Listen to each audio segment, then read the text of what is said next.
Confusion दूर करायला अजून एक व्हिडिओ बनवतोय.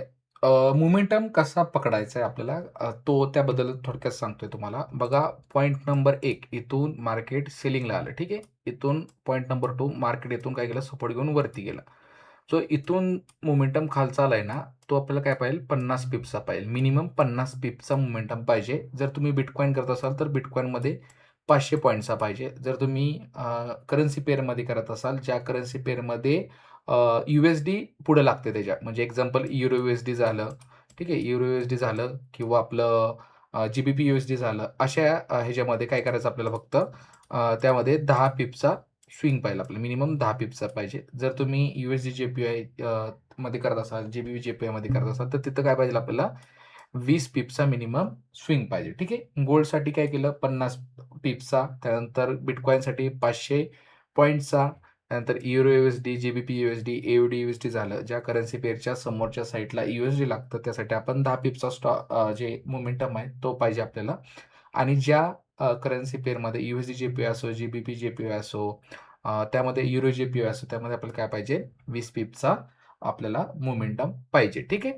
त्यानंतर US30ला जर आलो तर US30ला ठीक आहे. US30ला आपल्याला काय पाहिजे बघा 200 पॉइंटचा मोमेंटम पाहिजे. ठीक आहे. 200 पॉइंटचा मोमेंटम पाहिजे आपल्याला US30ला आणि US100ला आपल्याला काय पाहिजे 100 पॉइंटचा मोमेंटम पाहिजे. ठीक आहे. तर आता मोमेंटम कसा चेक करायचा तर बघा मार्केट इथं आलं, ह्या रेजिस्टन्स घेऊन मार्केट या रेजिस्टन्सवरून पुन्हा मार्केट खाली आलं आणि इथं सपोर्ट घेऊन मार्केट वरती चालले. तर हा जो मोमेंटमचा पार्ट आहे, इथून जो इथपर्यंतचा जो पार्ट आहे मोमेंटमचा, ठीक आहे. 2च मिनिटं त्याचा कलर चेंज करतो मी लक्षात येईल तुमच्या. ठीक आहे. हा जो मोमेंटमचा पार्ट आहे, हा मोमेंटम किती पाहिजे आपल्याला गोल्डमध्ये 50 पिपचा पाहिजे. ठीक आहे. तर हा 50 पिपचा मोमेंटम झाला आपला. त्यानंतर आपल्याला कॅन्डल किती पाहिजे आपल्याला 1, 2 आणि 3 कॅन्डल्स पाहिजे. ठीक आहे. तर 3 कॅन्डल्स आपल्याला पाहिजे मिनिमम आणि 50 पिपचं मोमेंटम पाहिजे ह्या कॅन्डलपासून ते या कॅन्डलपर्यंत. ठीक आहे. सिंपल आहे.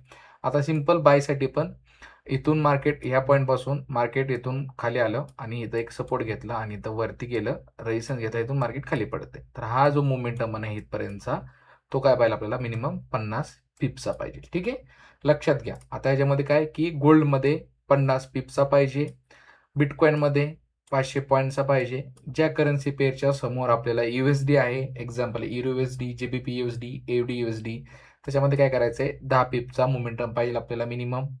आणि USD JPY, GBP JPY, euro JPY असेल त्याच्यामध्ये आपल्याला काय पाहिजे 20 पिपचा मोमेंटम पाहिजे. US30मध्ये 200 पॉईंटचा पाहिजे आणि US100मध्ये 100 पॉईंटचा मोमेंटम पाहिजे. ठीक आहे. Candle same minimum 3 candle. सगळ्याच चार्टमध्ये काय पाहिजे आपल्याला मिनिमम 3 कॅन्डलचा मोमेंटम पाहिजे. फक्त पिपचा डिफरन्स येतो, किती पिपचा स्विंग जो व्हॅलिड असतो. मोमेंटम कसा पकडायचा की मार्केट ह्या लेवलपासून खाली आले, इथून वरती गेले. इथून जो हा मोमेंटम आहे ह्या पॉईंटपासून ते या पॉईंटपर्यंत आलाय, तो एवढ्या पॉईंटचा पाहिजे मिनिमम. ठीक आहे. प्रत्येक करन्सी पेअर आणि ह्याच तुम्हाला सांगून दिलं आणि मिनिमम 3 कॅन्डल्स पाहिजे. ठीक आहे. तर अशा प्रकारे फक्त आपला जो मोमेंटम आहे तो आयडेंटिफाय करायचा आहे. काय अवघड नाही ह्याच्यामध्ये. आता गोल्डमध्ये जर मी आलो इथं रिसेट केलं तर आता बघा आता इथून बघा इथून एक मोमेंटम इथपर्यंत येतोय. ठीक आहे. तर आता इथं एंड होईल कॅन्डल. आता जर टायमिंग चालू आहे. ठीक आहे. तर हा एक मोमेंटम बघायचा, याचं कॅल्क्युलेट करायचं, मेजर करायचं इथून इथपर्यंत. ठीक आहे. इथपर्यंत बाकी झालं आता 170 पिपचा मुवमेंट दिलेला आहे बरोबर गोल्डने. तर आता इथून जर मार्केट खाली आलं, ठीक आहे. इथून जर मार्केट आता खाली आलं, रेड कॅन्डल बनवून इथून खाली आलं, तर इथून ते इथपर्यंतचा जो मोमेंटम आहे तो 170 पिप्स म्हणजे आपल्यासाठी व्हॅलिड झाला आणि 3 कॅन्डल बनवले बघा. 1, 2, 3 कॅन्डल बनवले. ठीक आहे. आता दुसरीकडे बघायचं म्हटलं तर इकडे आलो ह्या साईडला, तर इथं बघा इथून जो मोमेंटम आलाय हा वाला. ठीक आहे. आता इथं बघा इथं हाय बनवला, त्यानंतर मार्केट खाली आलं, इथं सपोर्ट बनवला, मार्केट वरती गेलं. तर हा मोमेंटम किती पिप्स आपल्याला चेक करायचं आहे. काय करायचं आपण मेजरवर जायचं, हाय पासून लो पर्यंत ड्रॉ केलं बघा मी, तर 160 पिपचा मोमेंटम आहे म्हणजे आपल्यासाठी व्हॅलिड आहे. आणि कॅन्डल्स पण काय केल्यात बघा, मल्टिपल कॅन्डल्स बनवल्यात. 1, 2, 3, 4, 5, 6, 7 कॅन्डल्स बनवले. आपल्याला काय पाहिजे मिनिमम 3 कॅन्डल्स पाहिजे. ठीक आहे. तर अशा प्रकारचा मोमेंटम इथं आपण आयडेंटिफाय करू शकतो. सेम आता तुम्हाला सांगितलं मी गोल्डमध्ये काय पाहिजे आपल्याला 50 पिपचा पाहिजे मोमेंटम. त्यानंतर ह्याचा विचार केला बिटकॉईनचा. बघा गोल्डमध्ये रिटर्न सांगतोय, गोल्डमध्ये 50 पॉईंटचा, बिटकॉईनमध्ये 500 पॉईंटचा मोमेंटम पाहिजे. ज्या करन्सी पेअरच्या समोर USD लागते त्याला 10 पिपचा मोमेंटम पाहिजे.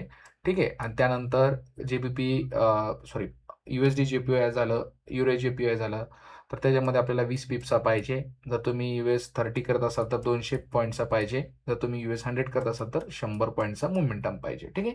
तर अशा प्रकारे तुम्ही काय करू शकता, इंडिकेटर तुमचा जो मोमेंटम आहे ना, तो तुम्ही आयडेंटिफाय करू शकता. ठीक आहे. जर व्हिडिओमध्ये जर अजून तो नाही समजलं तर तुम्ही मला टेलिग्रामवर मेसेज करा. मी तुम्हाला अजून डाऊट असतील तुमचे तर सॉल्व्ह करून देईल.